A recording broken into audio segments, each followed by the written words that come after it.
Hey everyone, this is Lou. I just wanted to take a moment here before we started up the Shining's podcast special to thank a couple of people who've helped us out already. As you may or may not know, we've just recently moved hosts so that we would not lose our older episodes, and that has incurred some additional expenses. So we've put out a PayPal pledge for people to help us out to carry the cost of this podcast, and a couple of people have responded already, so I want to put out big thank yous to Julie Humphrey and Timothy Feather. Thank you very much for your contributions. Muchly appreciated. To anybody else out there who has just recently found our podcast and you are enjoying what you're hearing, please feel free to contribute. We've got PayPal information that you'll find attached to the post for this podcast. So with that bit of business out of the way, let's get on with the show. Welcome to a special edition of the Stephen King podcast. This is episode 22, and we are going to focus totally on The Shining. We are going to go through the book, the movie, and the TV series. And this is to prepare ourselves for the release of the sequel to The Shining, Dr. Sleep, that's being released on September 24th. With us today to discuss all this, we have Bev Vincent and Karen Lindsay. Welcome.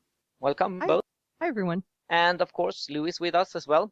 Hey everyone, and you might remember Karen also was on Bag of Bones podcast that we had done quite a while ago with Bev as well. So we've all done podcasts at one point or another. Yeah. As Hans set it up for us, Dr. Sleep is less than 2 weeks away from release as we're recording this podcast, and thought this would be an excellent time to revisit The Shining and set ourselves up for Dr. Sleep. And before we get into our discussions, we're going to call upon our King expert, Bev Vincent, to set up The Shining, at what stage in Stephen King's career this came about, and where Stephen King's headspace was at when he was writing the book. So we'll take it away, Bev. Well, The Shining was written very early in King's publishing career. At that point, he just had a couple of books and a batch of stories out. And he was casting about, I think, for a geographic change. And as the story goes, he and his wife opened a map and they randomly selected a spot on it, and they ended up in Boulder. And so they decided to uproot the whole family and move there. Having stayed there for a while and sort of absorbed the climate of the surroundings, he heard about this hotel not too far from where they were living in Boulder and decided to have a getaway with his wife for the weekend.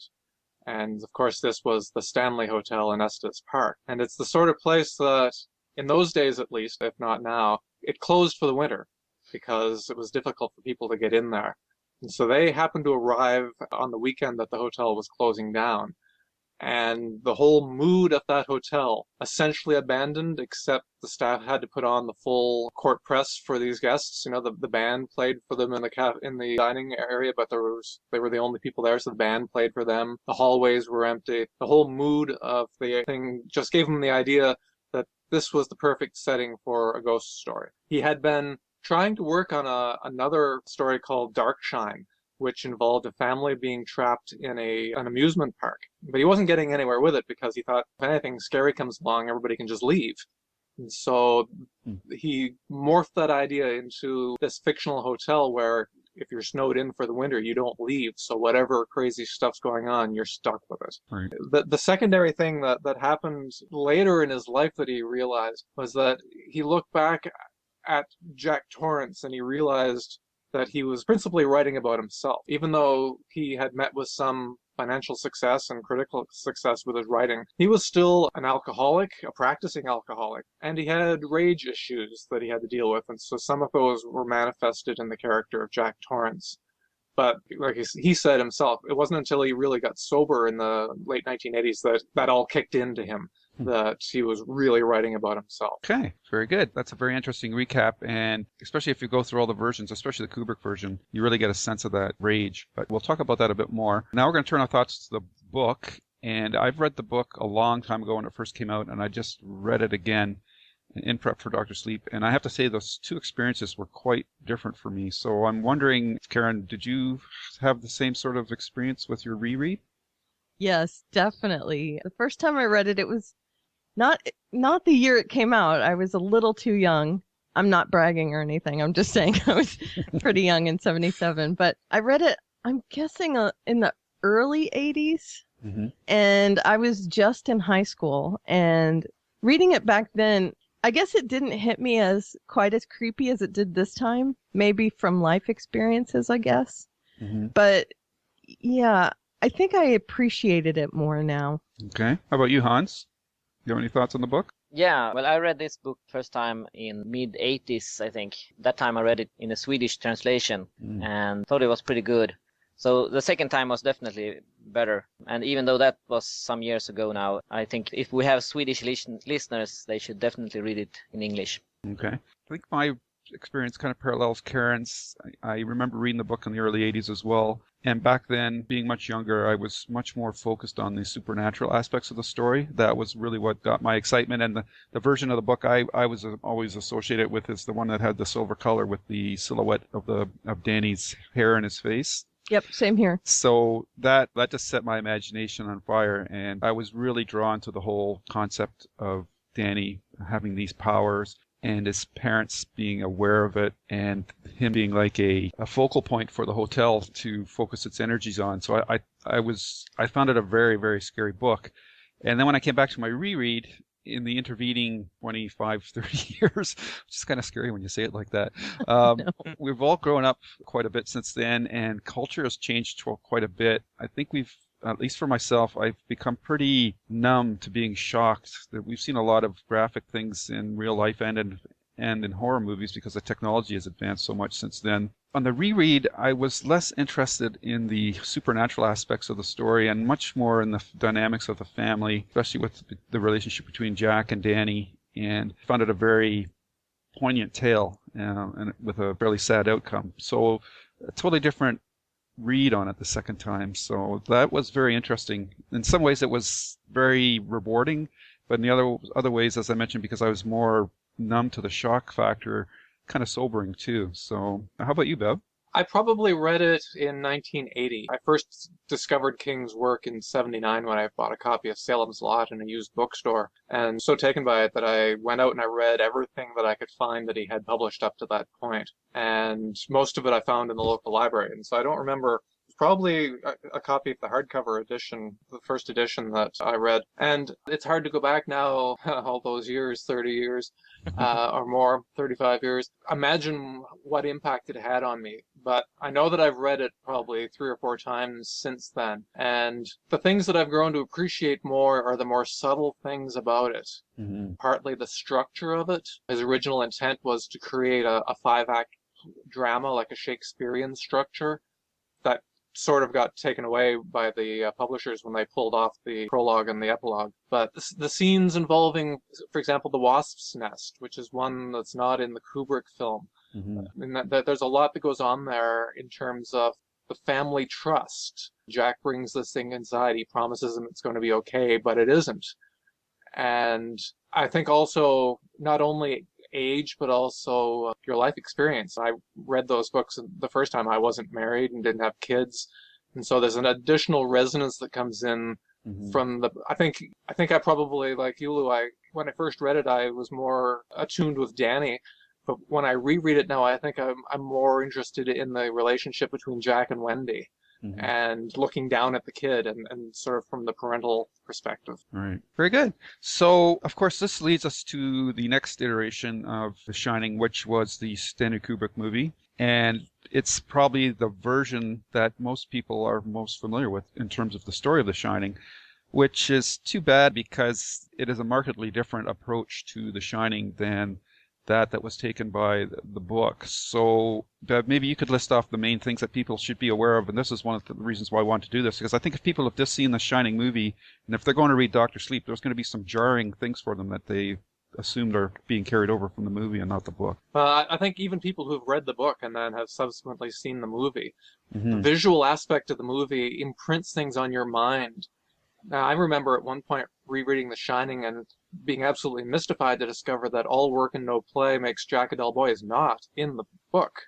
That's completely, what Jack is working on in the book is a play, and we never really see anything about his progress on that. Mm-hmm.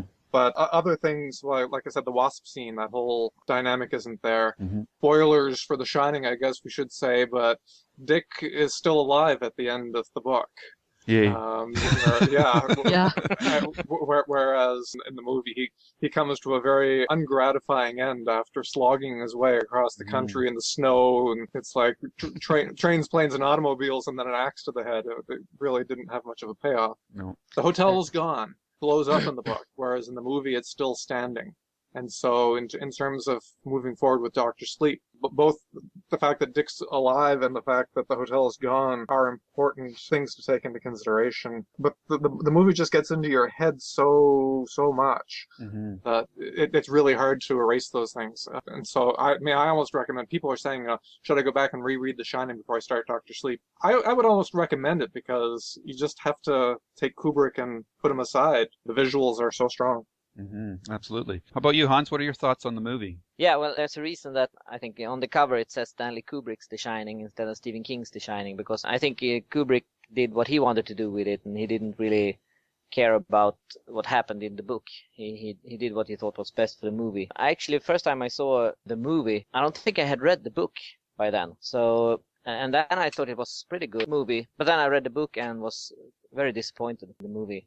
And actually, when it came to Sweden, it was cut by a half an hour as well. So a lot of stuff was left out. It always surprised me that it's always on top of the list when there are top movies listed, and The Shining is always at the top. That surprised me some. Yeah, well, outside of this one book, Stanley Kubrick is a whole other topic, several topics, because he's, like we just had that recent documentary on The Shining with all the conspiracy theories, but The Shining, as Bev said, it's a technically brilliant movie, and it has some such strong visual imagery that it's really hard to get out of your head. And just before I come to you, Karen, I just wanted to point out a couple things. Personally, from my perspective, I agree with what you're saying, Hans. I don't think the movie, I think it's using the trappings of The Shining, but I think Kubrick was totally interested in a different story. I've gone through the documentaries on it, and apparently he was very fascinated by a short story called The Blue Hotel by Stephen Crane, a short story that was printed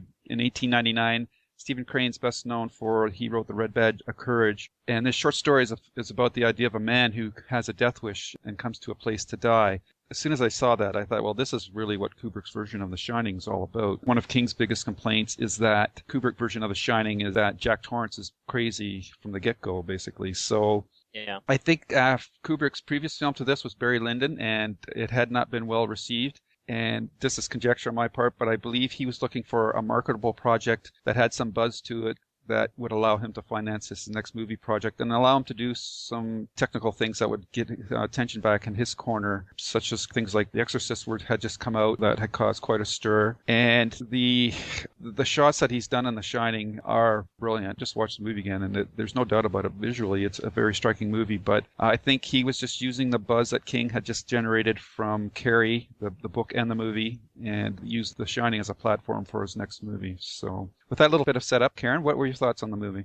Actually, that's a good bit of setup for me. I'm going to use a caveat with this. Okay. Feel free to take away my nerd card again. I know I shocked you with the Tolkien thing last week, but I'm not a huge fan of Kubrick. I like Full Metal Jacket, and other than that, everything else pretty much mystifies me. I mean, I get that it's visually striking, that he knows how to set up a shot, but I think his strength was knowing what story he could turn into his vision.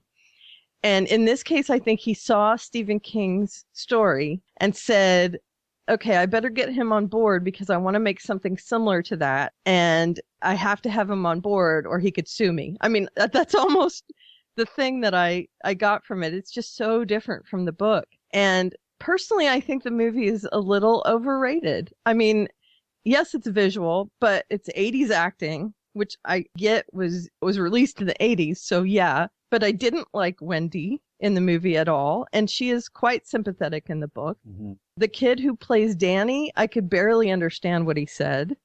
And like you said, Jack Nicholson played crazy from the get-go. And the whole point of the book is that it's the hotel who's the character in the book, not Jack Torrance. And I mean, Jack Torrance is a character in the book, but you know what I'm saying. I mean, the thing that drove the book is the hotel, not Jack Torrance. And I don't like the differences in it. I don't like that Dick is dead in the end. And he was simply the vehicle to bring the car up there so that Wendy and Danny could get away. He had little significance in that movie. And he was a big part of why I liked the book, that he and Danny had this bond immediately because they both had The Shining. And the one thing that really bugs me, and this is such a little thing, but they had to mention Indian burial grounds in the movie, right?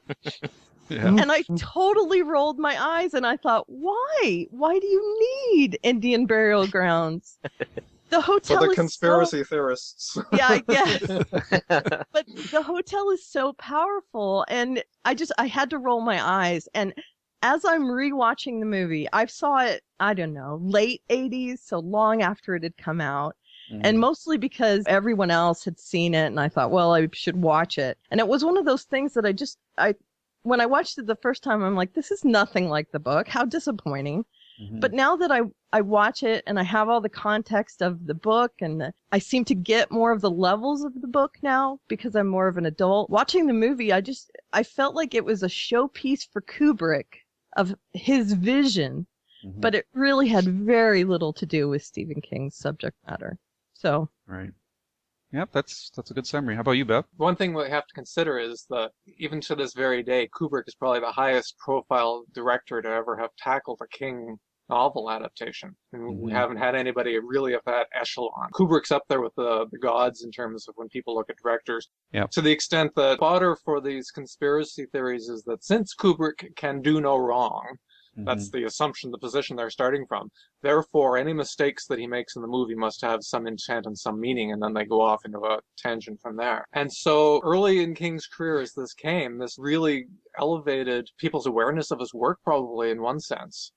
Carrie had come out and been successful, but Carrie was a horror movie, whereas The Shining was a Kubrick movie. And those are different sorts of things. I can watch the film and enjoy it on its own if I just sort of put the novel aside and say, this is quite a work of art. Yep, same here. I agree that I think the most despicable thing that he did in the film, in addition to getting rid of Dick the way he did, was the way that he chose to portray Wendy. And Wendy has no spine in this. She's just sort of flops around, and there's no narrative drive from her. There's no help for anybody from her.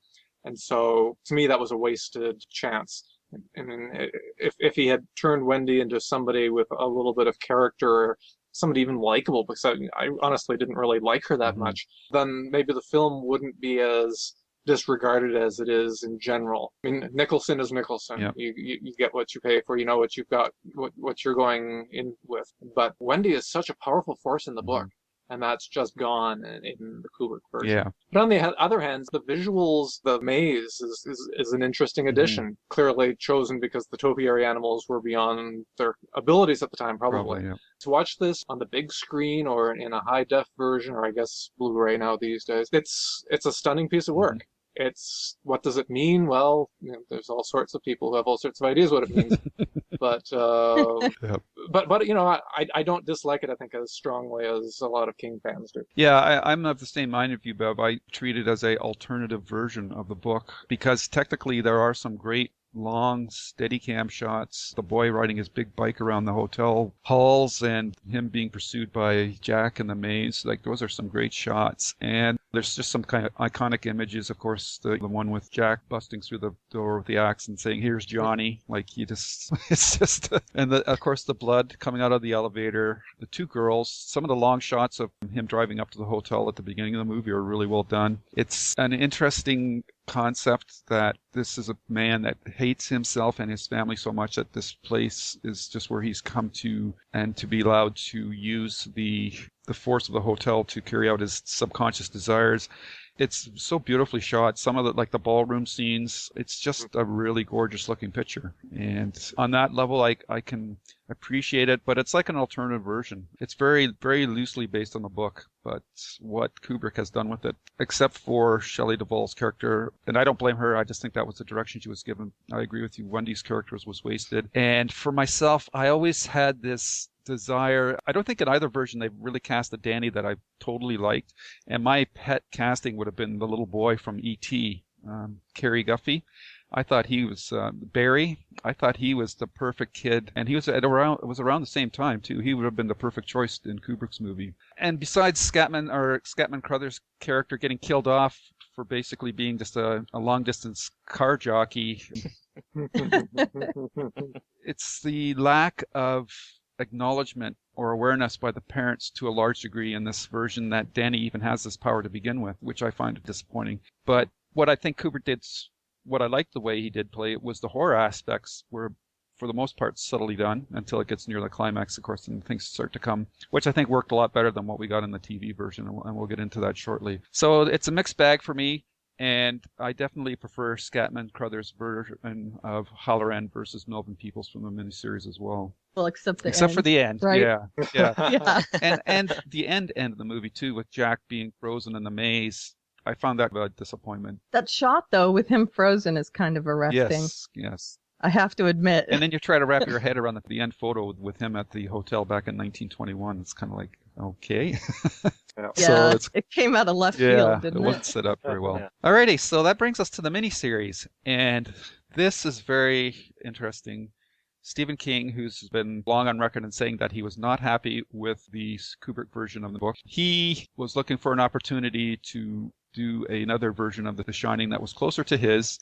And after the success on ABC of The Stand, they gave him a shot with The Shining, and he got 6 hours to adapt, and he wrote the screenplay for this. So there's no dodging, being unhappy that he didn't have enough input into this version of it. And I'm interested to hear what Hans has to say about the miniseries version.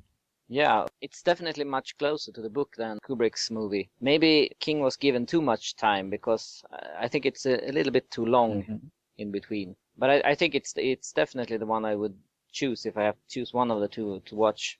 And even though I have to agree with Karen that Danny from the movie wasn't the best choice, he was very much more better than the Danny we get in the TV series, because that was a disaster, if you ask me. He was totally wrong for the part, I think. But otherwise, I think it's a faithful adaptation, and maybe a little too long. It's getting a little bit slow in between. But overall, it's definitely a better adaptation than a movie, if you ask me. Okay. How about you, Bev? I would say it's about 50% too long. 2 nights, I think, would have done it rather than 3. Yeah. Its greatest accomplishment is Rebecca De Mornay's portrayal of Wendy, which to me is perfect. She is Wendy Torrance. She's strong, she's resourceful, she's not putting up with any of Jack's crap. She gives as good as she can get, and she's really interested in looking after Danny's welfare. So, to my mind, that alone makes the thing worthwhile. But I agree, it's a little bit self-indulgent. I think that a few too many cheap thrills, like the pop-up cash register with the no sale, and the porch swing that starts to creak on its own, I think those were a little bit gratuitous. I thought the topiary monsters were really well done until we got to see them move. I thought they were much more frightening when there was cut, and they're a little bit closer each time. Yeah. And that to me was really effective. Yeah. Whereas when the camera pans back then and you see them, they're obviously CGI things sitting a foot above the snowbank. And I also didn't like the wrap-up. I thought King got a little bit too mushy and sentimental at the end. The graduation scene and things like that, I could have done without that. The one major change that King makes, and this really plays into Dr. Sleep, is that he puts Jack in AA meetings while they're in Boulder. And that's something Jack never does in the book. And in discussing where he thinks Danny might have gone after the effects of the Overlook, he often wonders if Danny became a drunk, and if he did he ever seek treatment, and how different Jack's trajectory might have been if he'd sought treatment. But he puts him in the AA meetings and in the miniseries, And I don't know what the purpose of that was other than to give the opportunity to put a lot of their friends in for cameo appearances. Yeah. Karen? Yeah, I have to say, when it comes to a book translating into a movie or miniseries, this is incredibly dead on. Mm-hmm. But again, I do think it was too long. I think they could have condensed it a little bit. I like that they included the things that were really important in the book, like the boiler, like the hotel going up at the end. Mm-hmm. The importance of Wendy. Again, I agree with you, Bev, completely. This Wendy was Wendy from the book. She was very interested in Danny. She believed in Danny. And I think in the original movie, that Wendy just had little to do with anything. I mean, she was just completely disconnected from everything else. She was there as the screamer. And in the miniseries, she was Wendy. And I love Rebecca De Mornay. She was really great in this. I agree with you also, Hans, that Danny was not well cast either time. I couldn't understand him in the original. He was very mushy talking. And then the one in the second one was, I don't know, almost no charisma. And I think Danny needs charisma. The whole point of him is that he's old beyond his years. And he's just so intuitive when it comes to everything. I did like that he and Dick had some scenes in the kitchen where he shouted at Dick and Dick's nose bled, and that stuff was good. I liked that. And I was entertained. But again, it was I had to be playing video games during the last part because I was like, I just can't sit here and watch the whole thing, just sitting. And I like Steven Weber. I think he did a good job. I did think the morality was a little changed, especially you said the AA meetings, and knowing that Stephen King had those same kind of struggles. I understand where it came from, but I don't think it was necessary, really. But I think I liked the TV movie more than the regular movie. And again, everyone's going to shoot me, I'm sure, because no one can say anything bad about the original Shining. But I like Stephen King's version better. And it's not perfect by any means. And I agree the CGI wasn't really there. But again, it's 1997. It's not today. So I have to forgive it a little bit. I think they were at least aiming for the right feel. And I like that they include the boiler. They include that the hotel is the main thing, that it's not Jack Torrance doing everything. And I completely agree with you, Bev, about the ending. So indulgent. It's almost like they were trying to do like a Empire Strikes Back with like Darth Vader being resurrected as a good guy. And that part was weird. Although it did tell us that Tony was really Danny, that it was his middle name, and that, yes, he was kind of warning himself from the future. So in that, I understand where he was going. Instead of just coming out and saying it, he was showing that this was himself guiding him. But it was weird that Dick shows up, they're watching him graduate, and I'm like, what? Okay, whatever. And then his dad shows up, and I'm like, oh, come on. Yeah. Unnecessary. Yeah, just unnecessary. But again, I liked it more. I think it was it's 1,000 times more faithful.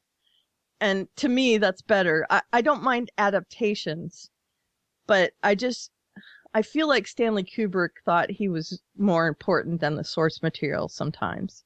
And in The Shining, I think it was 100% true.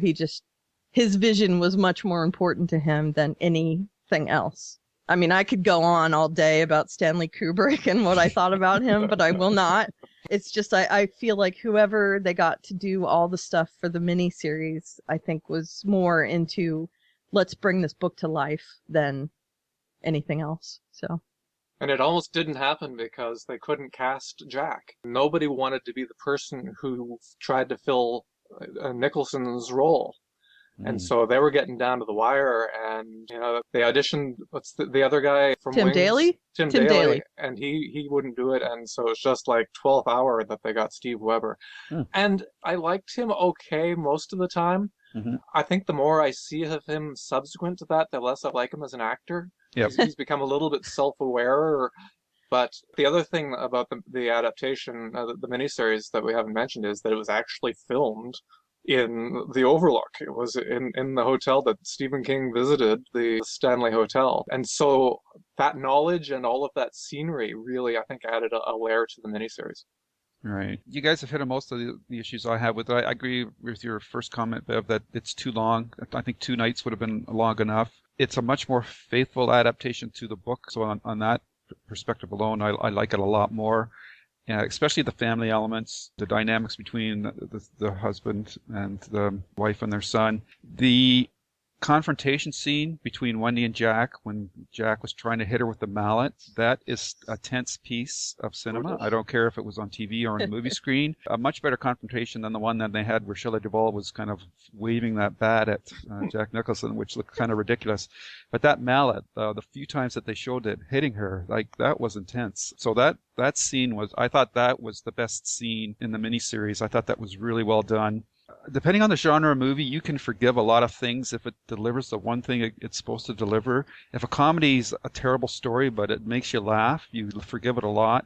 In a horror movie or a miniseries, if it doesn't scare you, it's really hard for you to get emotionally involved in it beyond the characters. And this is not scary at all. In fact, it's like Bev mentioned, the no sale on the cash register and that. It's too ham-handed by far, and the makeup effects, like if you compare the ballroom scene to this to the movie, it's like night and day. It's almost laughably bad, and I can handle bad CGI if given the time period, but I just thought the makeup was not well done at all. Though they did do a great job with the lady from Room 217, who was the director's wife, Mick Garris's wife. I thought that sequence was well handled, and Steve Weber's portrayal. It was funny that, because they were always talking about that nobody wants to go near Jack Nicholson. They don't want to touch that portrayal, and his character was different. And I thought that for the most part, he did a good job. It kind of faltered a little bit in spots near the end, but that's because I was not really feeling any terror or horror. So those scenes that he was in that pain, transitioning between the two, between himself and the hotel personality, seemed over the top because I wasn't scared that anything terrible was going to happen in those moments.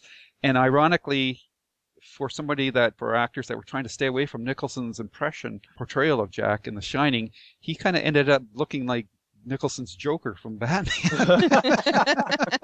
Every time he smiled, I got, oh my God, stop doing that. You're making me think of Batman. So that was kind of weird. Yeah, and the zombie makeup wasn't good on him. So, yeah, the makeup in this was... What did you think of Stephen King, though? Yeah. Boy's got no rhythm. He can play a guitar, I guess, but boy, he's not a band leader by any stretch of the imagination. So yeah, the makeup was probably more problematic for me than anything else in this movie, and I wasn't scared at all. And that really undermines Jack's descent, and because if you're not feeling threatened by his character, and he just kind of looks like a fool, and that's unfortunately what kind of happened. I also thought that the use of the floating representation of the older Tony was a terrible idea. I much preferred Kubrick's rather, I thought, clever friend-in-the-mouth solution. I thought that was much better. Yeah. I think they should have done maybe just voices for 90% of those Tony scenes, and maybe at the very end just kind of show a hazy outline of them or something. But that floating beside signs and stuff like that was like ridiculous. So it's so frustrating because 90% of the miniseries, it's got, I think the characters are generally well done. The right elements are there. Bev, you mentioned the topiary. I think if anybody who's watched Doctor Who, I haven't watched a lot of them, but the Blink episodes with the angels that they don't move until you look at them. If they could have aped that kind of structure and stayed away from the CGI, which just wasn't up to snuff at that time, that would have worked a lot better. So it's a bit of a heartbreaking viewing for me because it gets like 90% of the elements right, but boy, in a horror thing, you can't get that 10% right with the scares. It just drags everything else down with it, and that's unfortunately for me what happened. Lou, you couldn't have made that point any better, to be honest, because I wasn't scared with the miniseries, but when you just mention the angels from Doctor Who. Yeah. So and like The Shining, the movie, when you're watching it, those long shots and the music, you still feel a little bit of tension there. And Jack Nicholson sells the stuff with the axe, whereas in this one, it just seemed kind of silly. And that's the worst thing that you can have happen in a horror movie. So so many elements close together. For myself, I'm kind of six of one and half and a dozen one of the other. I'm not really crazy about either version, and I'm still waiting for the perfect adaptation of this to be done. So I don't know how you guys feel. Bev, if you have to choose between the two, or can you? Well, if you said I could only watch one again, I would definitely watch the Kubrick. For one reason alone, it's only half the amount of time that you have to kill. But yeah, I really liked watching Rebecca De Mornay. And so if you could sort of take her scenes out and overlay them on the Kubrick movie, then I think you would have a much better adaptation. If push given to shove, I'd watch Kubrick. Okay. Hans? Well, yeah, I think I would watch the miniseries if I had to choose one of them. We need a third version Okay. to do it right. Yeah, I agree. Because none of these are doing it totally right. And the big question is who would play Jack Torrance there? Mm-hmm. Do you have any suggestions? Ooh, you caught me off guard. I never even contemplated that. There's a lot of good actors out there today. Michael Fassbender, like if we're talking big budget stuff and sky's the limit, yeah, like if you could get like a Michael Fassbender, geez, who else is out there that's big right now? The guy from Justified, who plays the the villain, Boyd. Oh, Boyd. Oh, yes. Yeah, he'd be good. Yeah. Who else is out there? The challenge would be to be playing a normal character in the beginning and a crazy one at the end, and make that transition believable. I think that's where the real challenge lay. Yeah. Well, a lot of good male actors out there that can handle this role. And I think we've seen in both versions, the issue comes down to casting the right child to play Danny, because he's like the spoke or the hub at all these spokes. And the story, and that's the thing I think with a lot of King adaptations, is because like we saw that with Bag of Bones as well, and they had to age up the girl. King writes characters with young children, and that's really hard to pull off, to find a kid that can handle that. I think will be the crux of any other adaptation that comes out. If can you find the right child actor that can portray wisdom beyond their years, but not be annoying when they're doing it. the kid who plays, what's his name, Harrison on Dexter. Yeah. Give him a couple of years, given what he's been through on that show. Yeah, he'd probably fall asleep. How about you, Karen? Which movie would I pick? Yeah. The book. Okay. The one in your head. Yes, I like seeing it in my head more than either of these movies. But if I had to watch one over the other, wow, that's difficult. I think just as far as visual and the tension, it would have to be the Kubrick one. Mm-hmm. I'm sorry, but the other one is 6 hours long. Mm-hmm. If I had to watch one of them over, I would sit through, and I mean sit through, the Kubrick version. Yeah. But I do enjoy the miniseries more. Yeah. It really struck me watching the movie version how quickly time passes in there. I think like the first couple of cue cards comes up like 1 month later, and all of a sudden it's like Monday, Tuesday, Wednesday, Thursday, 8 a.m., 8 p.m. It's like, whoa. Right. And then you watch the miniseries and it's like October, November, December. Yeah, exactly. The night's passed. Yeah.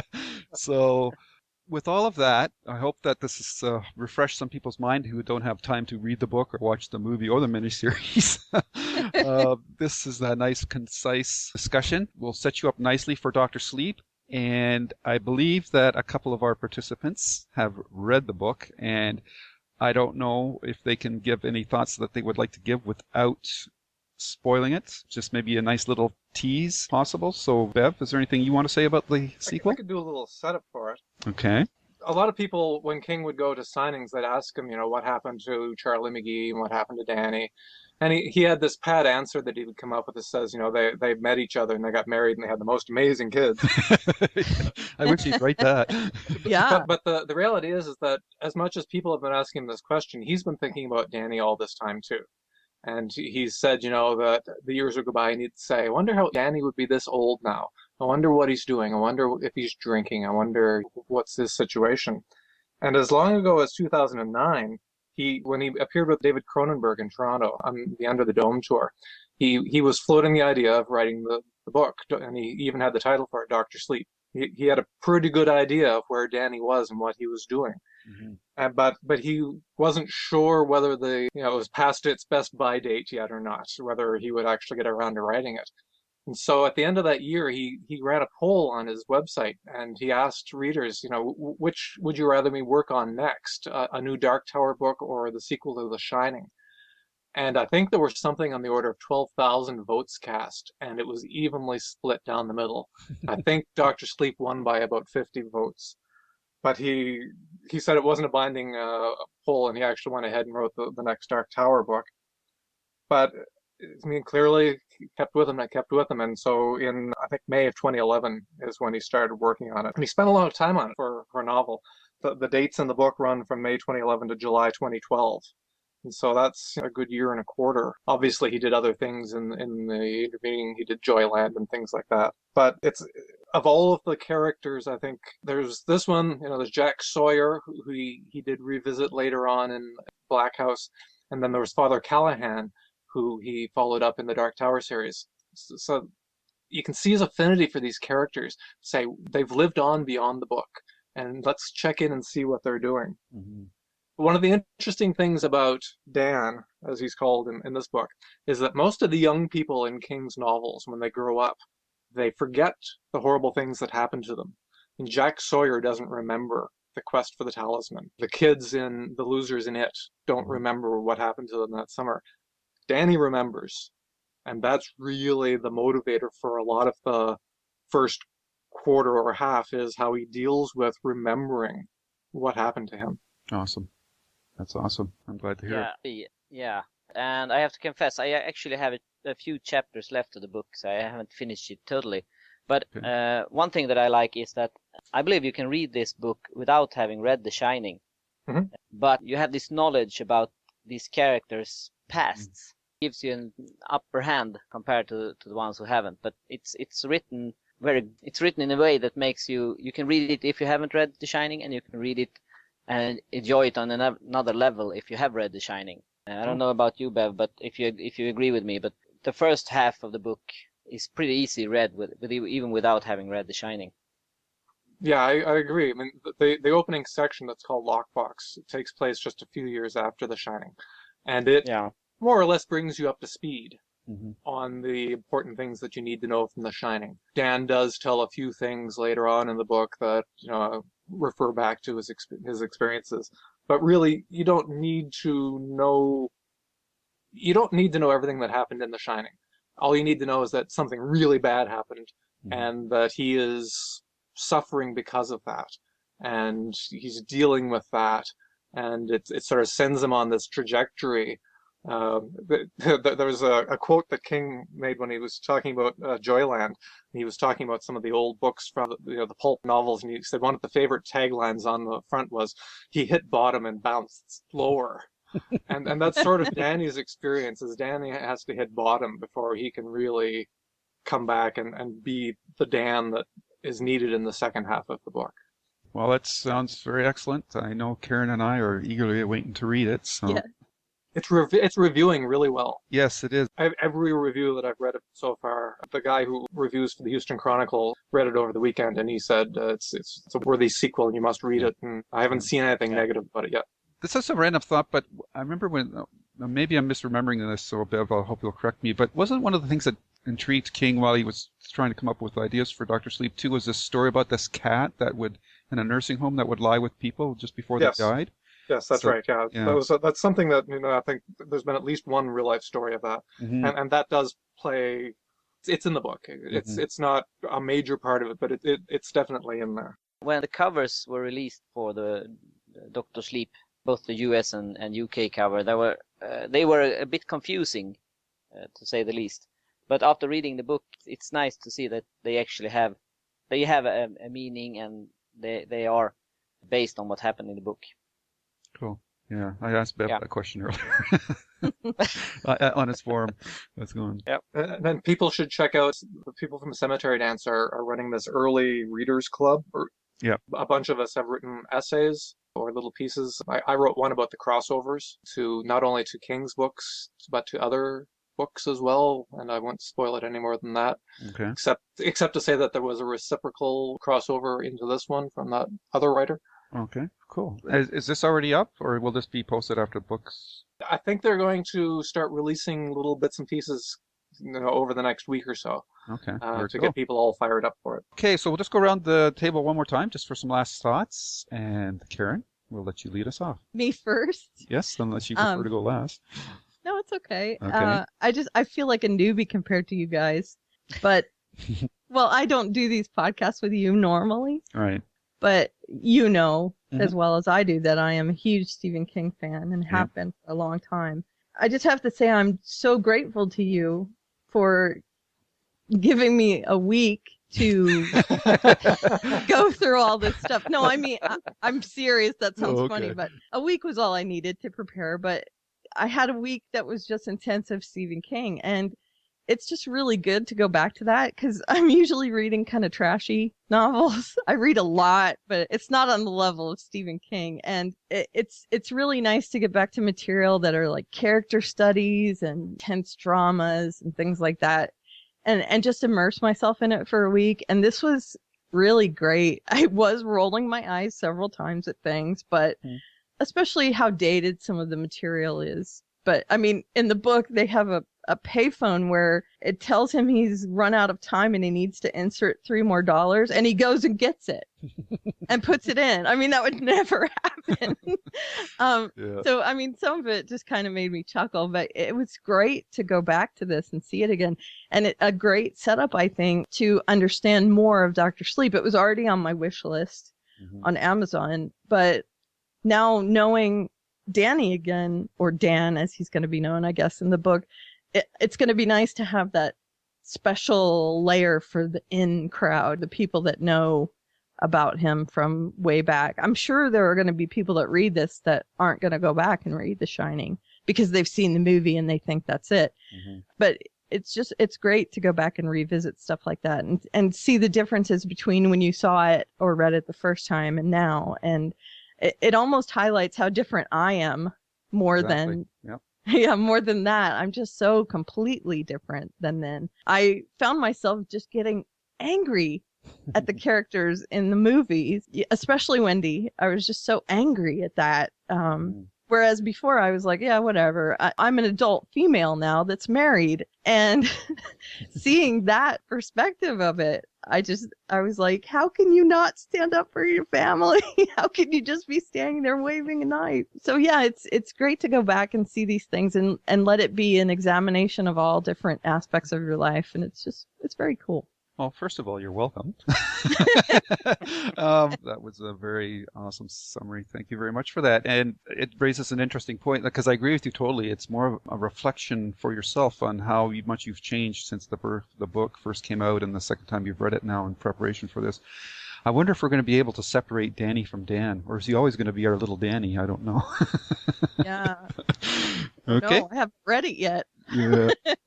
Okay, Hans? Yeah, it was great fun to discuss all these versions of The Shining with all of you. It's good to go back and revisit Danny and the Overlook and everything in time for Dr. Sleep now. And it's amazing to me that, I mean, The Shining was released for like 46 years, if I'm correct.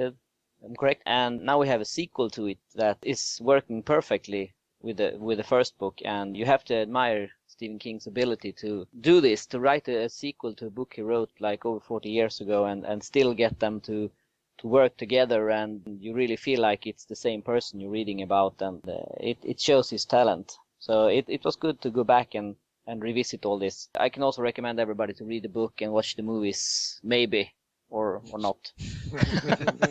If you have Definitely time, read the book. Yeah, definitely read the book before the Dr. Sleep. Okay. Bev?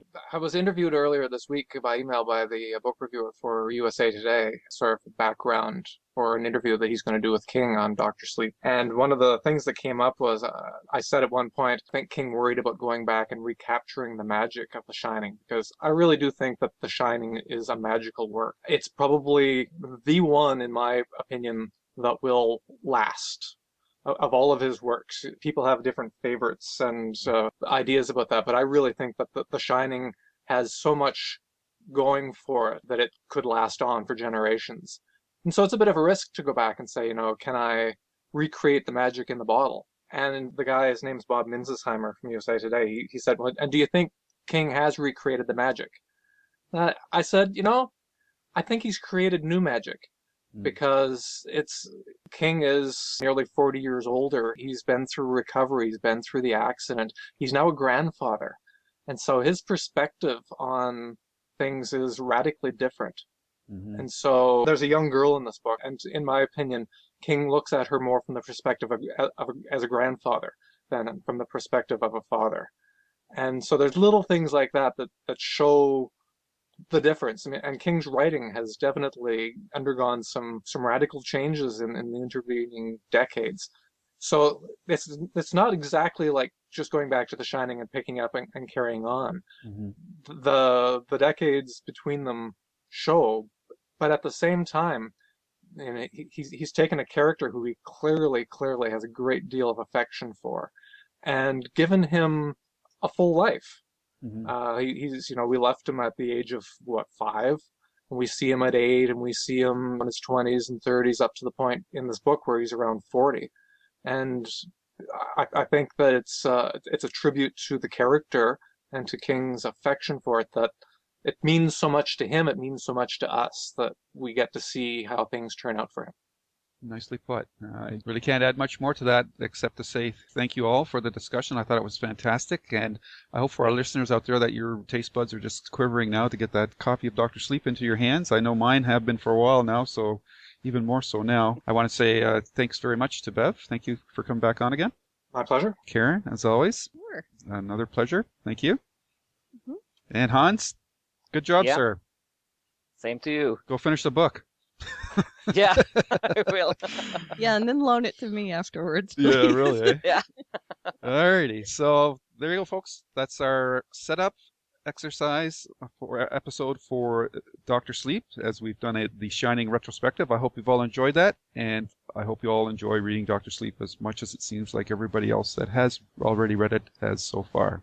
So there you go, folks. That is our The Shining retrospective podcast special. I hope you all enjoyed it, and I hope you're, like the rest of us, just as excited to read the sequel, 40 Years in the Making, Dr. Sleep, and that'll be out days after this podcast is released, so enjoy it. But until then, stay safe. But stay scared.